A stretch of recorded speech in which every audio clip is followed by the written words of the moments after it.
সচিবালয়ের মতো সুরক্ষিত জায়গায় অগ্নিকাণ্ডের ঘটনায় উদ্বিগ্ন সরকার। ক্ষতিগ্রস্ত ভবন পরিদর্শন করে মুক্তিযুদ্ধ বিষয়ক উপদেষ্টা ফারুক আজম জানান, তদন্তের পর জানা যাবে অগ্নিকাণ্ডের প্রকৃত কারণ। স্বরাষ্ট্র উপদেষ্টা জাহাঙ্গীর আলম চৌধুরী জানিয়েছেন, সচিবালয় অগ্নি নির্বাপনের সময় নিরাপত্তার ঘাটতি ছিল। ফায়ার সার্ভিস কর্মীর মৃত্যুর ঘটনায় ব্যর্থতার দায় স্বীকার করেন তিনি। আরও জানাচ্ছেন মুশফিকুর রহমান। অগ্নিকাণ্ডের ঘটনায় সচিবালয় জুড়ে আতঙ্ক। ভবনগুলোতে নেই বিদ্যুৎ, অনেক কর্মকর্তা চলে যাচ্ছেন, চলছে না কোনো কার্যক্রম। আগুন নিয়ে নানা প্রশ্ন ঘুরপাক খাচ্ছে জনমনে। সব গেট বন্ধ, তো এসে দেখি যে ফায়ার ফাইটিং যারা কাজ করছে তাদের কার্যক্রম শেষ। তারা ওই বিল্ডিংয়ে যারা জব করে, বিশেষ করে সড়ক মন্ত্রণালয়, পল্লী উন্নয়ন সমবায় মন্ত্রণালয়, যুব মন্ত্রণালয়, শ্রম মন্ত্রণালয়, ওখানে কেউ ঢুকতে পারছে না এবং ওখানে পুলিশ কর্ডন দিয়ে রাখছে এবং ওখানে ঢোকা সম্পূর্ণ নিষিদ্ধ। আমাদেরকে ভিতরে প্রবেশ করতে দেয় নাই, আর উপরে বিদ্যুৎ না থাকার কারণে আমরা আমাদের অফিস রুমে যাওয়া আমাদের সম্ভব হয় না আজকে। হ্যাঁ, একটা ভীতি তো কাজ করছে সবার মধ্যেই, আবার কাজেরও একটা গতি কমে গেল, আর সবাই বিশেষ করে ওই 7 নম্বর ভবনে তো কেউ যেতে পারছে না। সকালে পুড়ে যাওয়া ভবন পরিদর্শন করতে সচিবালয়ে আসেন উপদেষ্টারা। এ সময় মুক্তিযুদ্ধ বিষয়ক উপদেষ্টা ফারুক আজম সচিবালয়ে অগ্নিকাণ্ড নিয়ে উদ্বেগ প্রকাশ করেন। তদন্তে বলতে পারবে কিভাবে আগুন লেগেছে সেটা। না, আমি দেখেছি সেই উপরের জায়গাগুলোতে করিডোরে অনেক ক্ষতি হয়েছে, অনেক অফিস ক্ষতি হয়েছে। এ সময় স্বরাষ্ট্র উপদেষ্টা জানান, তদন্তের পরই জানা যাবে এটি নিছকই দুর্ঘটনা নাকি নাশকতা। আমরা এখন ভিতরে কি হচ্ছে তা আমরা ভিতরে দেখব এবং পুরো সার্চ করার পরে কোনো কিছু পাওয়া যায় কিনা আমরা আপনাদের জানাতে পারব। সকাল 11টা নাগাদ সচিবালয়ের সামনের রাস্তায় যানবাহন চলাচল স্বাভাবিক হয়। এরই মধ্যে অতিরিক্ত সচিব মোহাম্মদ খালেদ রহিমকে আহ্বায়ক করে 7 সদস্যের একটি তদন্ত কমিটি গঠন করা হয়েছে। প্রশাসনের প্রাণকেন্দ্র সচিবালয়ে আগুন। পুড়ে গেছে বিভিন্ন মন্ত্রণালয়ের গুরুত্বপূর্ণ সব নথি। আগুন লাগার সঠিক কারণ এখনো পর্যন্ত জানা যায়নি। ফলে জনমনে প্রশ্ন জেগেছে, এটা কি শুধুই একটি দুর্ঘটনা নাকি এর পেছনে লুকিয়ে আছে কোনো ষড়যন্ত্র? সচিবালয়ে ভয়াবহ অগ্নিকাণ্ড তদন্তে উচ্চ পর্যায়ের কমিটি গঠন করা হয়েছে জানিয়ে উপদেষ্টা সৈয়দা রিজওয়ানা হাসান জানিয়েছেন, 3 দিনের মধ্যে এই কমিটি প্রতিবেদন জমা দেবে। ফায়ার সার্ভিস কর্মী নয়নের মৃত্যুর ঘটনায় উপদেষ্টা পরিষদের বৈঠকে শোক প্রস্তাব করা হয়েছে বলেও জানান তিনি। সন্ধ্যায় রাজধানীর ফরেন সার্ভিস একাডেমিতে ব্রিফিংয়ে এসব জানান উপদেষ্টা রিজওয়ানা হাসান। এ সময় আরেক উপদেষ্টা আসিফ মাহমুদ জানান, সচিবালয়ে আগুনে 5টি মন্ত্রণালয়ের নথি পুড়ে গেছে। যুব ও ক্রীড়া মন্ত্রণালয়ের ডিজিটাল রেকর্ড থাকায় এই দপ্তরের গুরুত্বপূর্ণ নথি উদ্ধার করা যাবে বলে আশাবাদ জানান তিনি। মন্ত্রণালয়ের কার্যক্রম চলমান রাখতে অন্যান্য দপ্তরের সাথে সমন্বয় করে অস্থায়ীভাবে কাজ চালিয়ে যাবার চেষ্টা করা হবে বলেও জানান আসিফ মাহমুদ। অনেক উচ্চ পর্যায়ের কমিটি কাজ করে 3 দিনের মধ্যে প্রাথমিক রিপোর্ট দেবে এই অগ্নিকাণ্ডের ঘটনার বিষয়ে। এই কমিটির সভাপতির দায়িত্ব পালন করবেন স্বরাষ্ট্র মন্ত্রণালয়ের সিনিয়র সচিব। ওনার সাথে থাকবেন সচিব, গৃহায়ন ও গণপূর্ত মন্ত্রণালয়, আমাদের পুলিশের আইজিপি, ফায়ার সার্ভিস এবং সিভিল ডিফেন্সের প্রধান, তিনি থাকবেন সদস্য সচিব, থাকবেন সশস্ত্র বাহিনীর একজন বিস্ফোরক বিশেষজ্ঞ এবং 3 জন বিশেষজ্ঞ। তারা হচ্ছেন বুয়েটের থেকে একজন সিভিল ইঞ্জিনিয়ার, একজন কেমিক্যাল ইঞ্জিনিয়ার, একজন ইলেকট্রনিক ইঞ্জিনিয়ার। এই মোট 5টা মন্ত্রণালয়ের নথিগুলো ক্ষতিগ্রস্ত হয়েছে। এর মধ্যে যুব ক্রীড়া মন্ত্রণালয়ের নথির কার্যক্রম অনলাইনে থাকার কারণে সেটা আমরা রিকভার করতে পারবো, কিন্তু স্থানীয় সরকার পরিবহন সমবায় মন্ত্রণালয়ের কার্যক্রম পুরোটাই অ্যানালগ ভাবে হয়, পুরোটাই ফাইলে হয়। সুতরাং যে শাখাগুলোর নথিগুলো আসলে পুড়ে গেছে সেগুলো কতটুকু রিকভার করা যাবে সেটা ক্ষয়ক্ষতি নিরূপণ করার জন্য আমাদের মন্ত্রণালয় পর্যায়ে একটা কমিটি আমরা করেছি। আমরা স্থানীয় সরকার বিভাগে আমি দায়িত্ব গ্রহণ করার পর আমরা কিছু অর্থনৈতিক অসঙ্গতি লক্ষ্য করেছি। বিশেষ করে একটা জেলায়, পিরোজপুর জেলায়, যেই বিভিন্ন প্রকল্পের যে বরাদ্দ দেওয়া হতো সেখানকার পিডি সহ সেখানে পুরো একটা কার্টেল করে সেখানে অর্থ লোপাটের প্রাথমিক প্রমাণ আমরা পেয়েছি এবং এর সাথে সাবেক মুখ্য সচিবেরও প্রাথমিক সম্পৃক্ততার প্রমাণ পাওয়া গিয়েছে। সচিবালয়ে অগ্নিকাণ্ডের ঘটনা খতিয়ে দেখবে সেনাবাহিনী। দেশের আইনশৃঙ্খলা রক্ষায় সেনাবাহিনীর কার্যক্রম নিয়ে আন্তঃবাহিনী জনসংযোগ পরিদপ্তর ISPR এর ব্রিফিংয়ে একথা জানান কর্নেল ইন্তেখাব হায়দার খান। এ সময় জানানো হয়, দেশের আইনশৃঙ্খলা রক্ষায় গত এক মাসে 1405 জনকে আটক করা হয়েছে। একই সময় উদ্ধার করা হয় 28টি অবৈধ অস্ত্র ও 424 রাউন্ড গুলি। সচিবালয়ের আগুনের ঘটনাটা একদম কেবলই ঘটেছে, আপনারা জানেন। সো এটার ব্যাপারে ডিটেলসটা আমরা এখনো পাইনি, এটা পেলে আমরা বলবো। গুরুত্বপূর্ণ স্থাপনায় হামলা, যেটা আমি অলরেডি বললাম যে বিভিন্ন KPI এর নিরাপত্তার বিষয়টি অবশ্যই আমাদের দায়িত্বভুক্ত, এবং এটার বিষয়ে আমরা আজকে না, এটা অনেক আগে থেকে আমরা যখন থেকে সেনাবাহিনী মোতায়েন হয়েছে তখন থেকে আমরা প্রত্যেকটা আইন শৃঙ্খলা রক্ষাকারী বাহিনী এবং এইসব KPI এর সাথে সংশ্লিষ্ট যারা আছেন প্রত্যেকের সাথে সমন্বয় করে প্রত্যেকটার হুমকি পর্যালোচনা করা হয় এবং সেই অনুযায়ী ব্যবস্থা গ্রহণ করা হয়। এটার ইনভেস্টিগেশনটা হবে, ইনভেস্টিগেশনটা হলে আমরা বলতে পারবো আসলে এটার পিছনের অগ্নিকাণ্ডের পিছনে কারণটা কি ছিল, এটা কি অ্যাক্সিডেন্ট নাকি কেউ করেছে।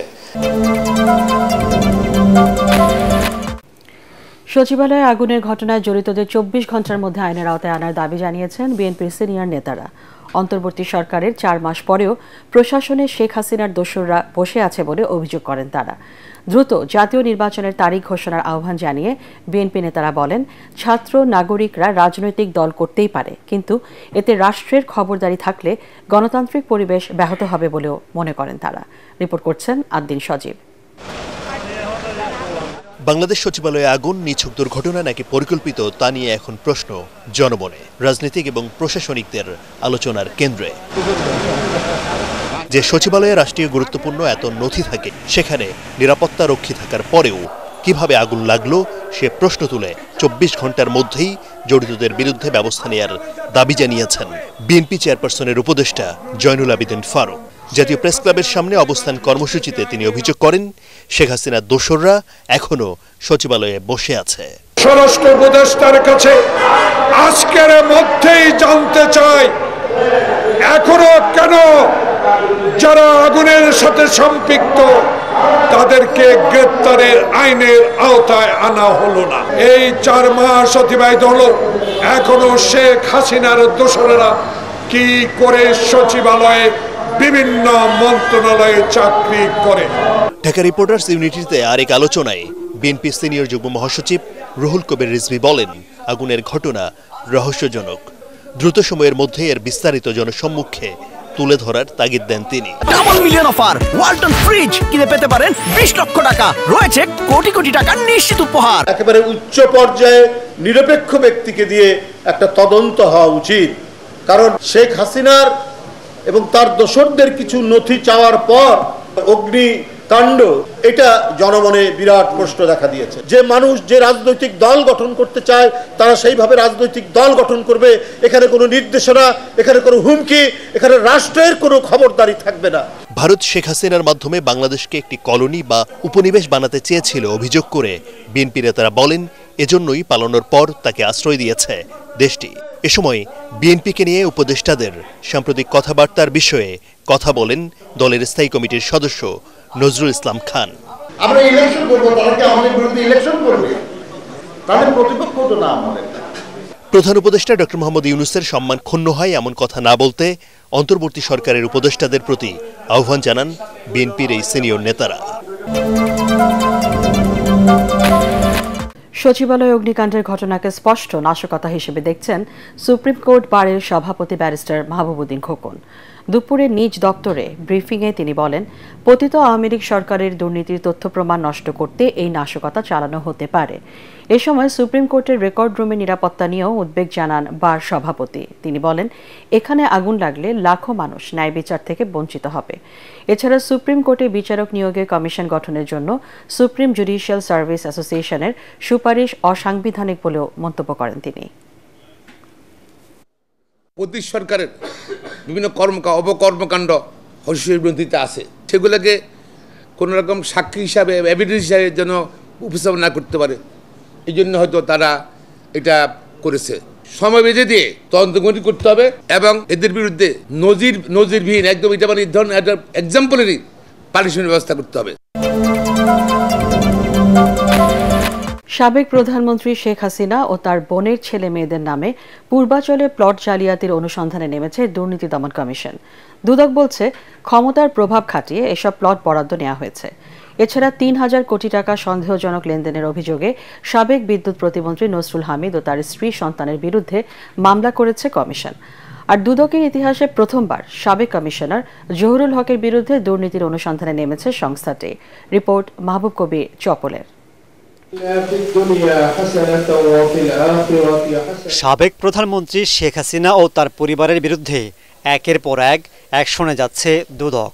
এবার তাদের নামে প্লট জালিয়াতির অনুসন্ধান শুরু করল সংস্থাটি।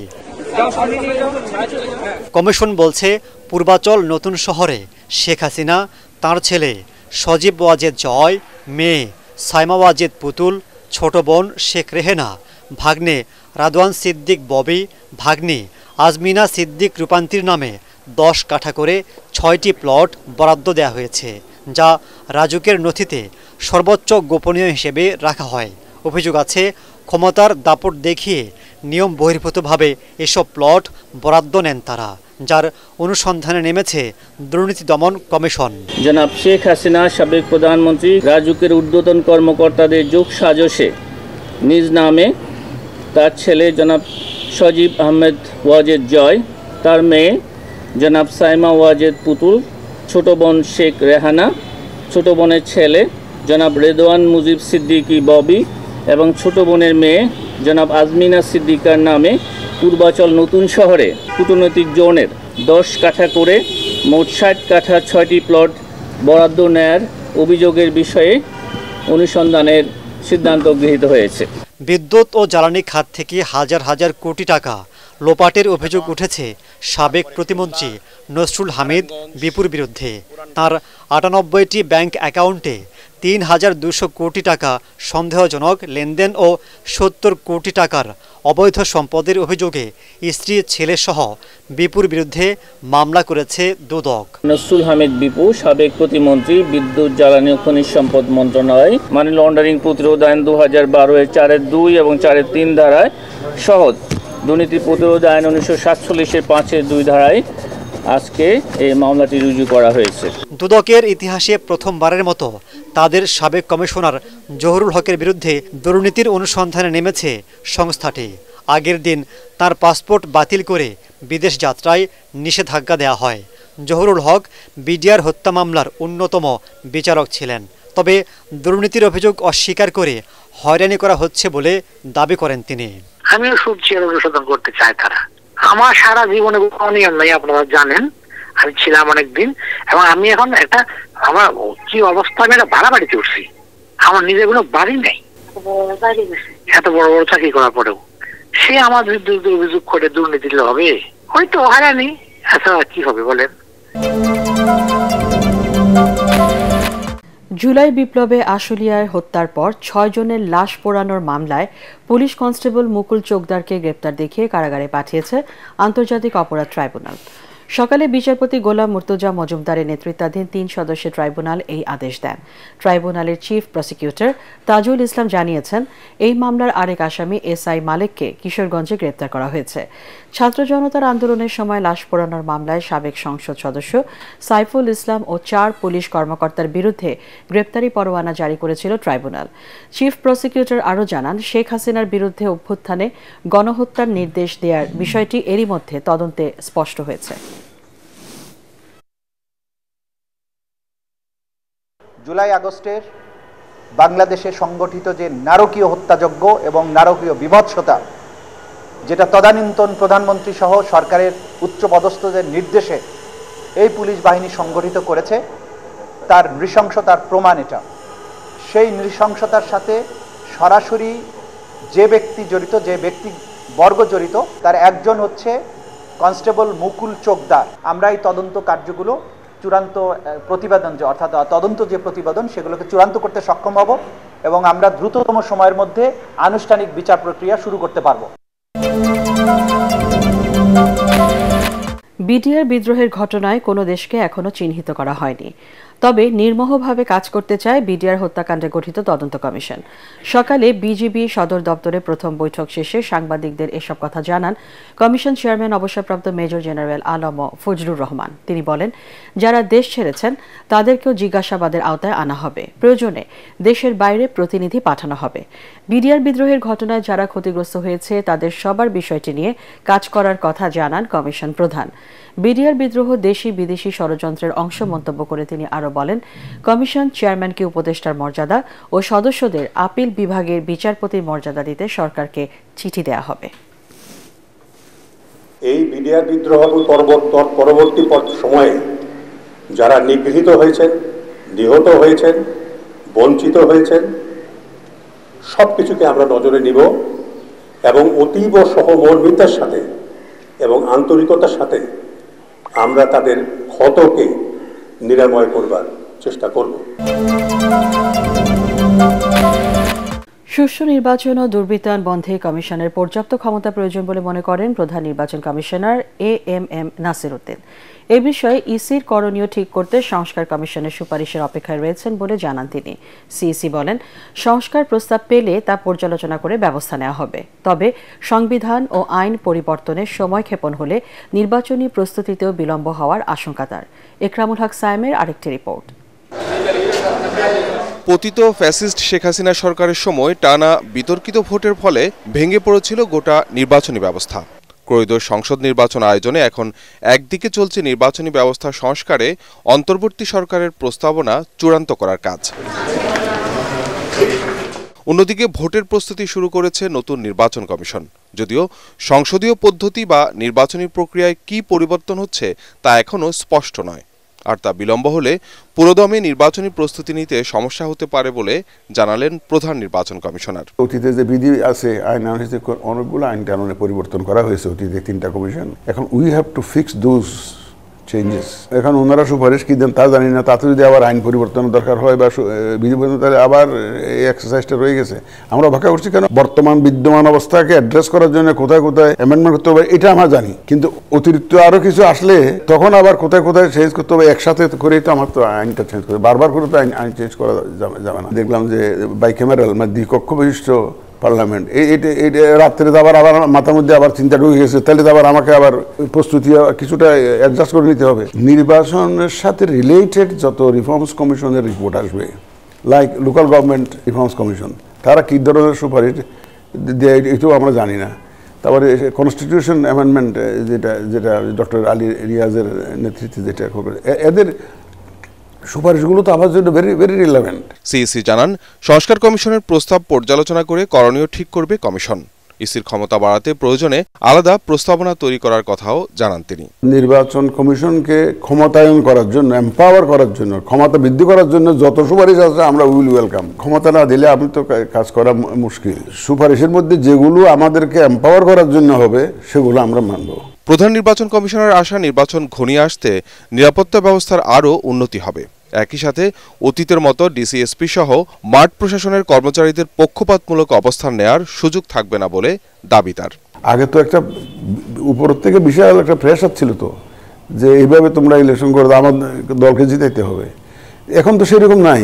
আমি কনফিডেন্ট ইনশাল্লাহ এরকম কোনো সিচুয়েশন আমি ফোরসি করি না যে ইলেকশন ক্ষতিগ্রস্ত হবে, বন্ডল হয়ে যাবে, সেই ধরনের কোনো সিচুয়েশন আমি ফোরসি করি না। মানুষ যখন দেখতে পাবে যে এই election commission is committed to deliver A free fair election, যেটা তাদের চাহিদা, সারা দেশের মানুষই তো আমাদের পক্ষে দাঁড়াবে ভাই। নির্বাচন সংশ্লিষ্ট সব পক্ষের আন্তরিক সহযোগিতা সুষ্ঠু ভোটের মূল নিয়ামক বলে মনে করেন সিইসি এএমএম নাসির উদ্দিন। আমরা কোনো দলের না, আমরা দেশের 18 কোটি মানুষের পক্ষে কাজ করছি। সবাইকে একটা সুন্দর সুযোগ দিতে চাই। আওয়ামী লীগ নির্বাচনকে তামাশায় পরিণত করেছিল বলে মন্তব্য করেছেন জামাতে ইসলামীর আমির ডাক্তার শফিকুর রহমান। খুলনার পাইকগাছার গদাইপুর ফুটবল মাঠে সমাবেশে প্রধান অতিথির বক্তব্যে তিনি একথা বলেন। জামাতের আমির আরও বলেন, সেনা সদস্যদের হত্যার সাথে জড়িতদের বিচারের আওতায় আনতে হবে। এর আগে খুলনার ডুমুরিয়ার 18 মাইল মোড়ে এক সভায় দলের সেক্রেটারি জেনারেল ও সাবেক এমপি অধ্যাপক মিয়া গোলাম পরওয়ার অভিযোগ করেন, নিরপেক্ষ নির্বাচনের লক্ষ্যে অন্তর্বর্তী সরকার যখন এগিয়ে যাচ্ছে তখন দিল্লি থেকে নতুন নতুন ষড়যন্ত্র করা হচ্ছে। নির্বাচন করেছে আওয়ামী লীগ, দলীয় প্রার্থী দিয়েছে দলের নামে, আর দলের লোকদেরকে বানিয়েছে স্বতন্ত্র প্রার্থী, ডামি প্রার্থী। এইভাবে তারা নির্বাচনকে তামসার বস্তুতে পরিণত করেছিল। আমাদের দেশে যে সমস্ত যুবক যুবতীর বয়স হয়েছে 28 থেকে 30 বছর, তারা তিনটি নির্বাচন পেয়েছিল উপযুক্ত বয়সে, কিন্তু একটি ভোট দিতে পারে নাই। আমাদের ভোটাধিকার ছিল না, আমাদের সাংবিধানিক অধিকার ছিল না, বিচার, আমাদের অর্থনৈতিক, রাজনৈতিক, মানবিক, ব্যক্তিগত মানুষের মূল্যবোধ, গণতন্ত্র, ধর্মীয় স্বাধীনতা এই 17-18 বছরে পতিত স্বৈরাচার সব ধ্বংস করে দিয়েছিল।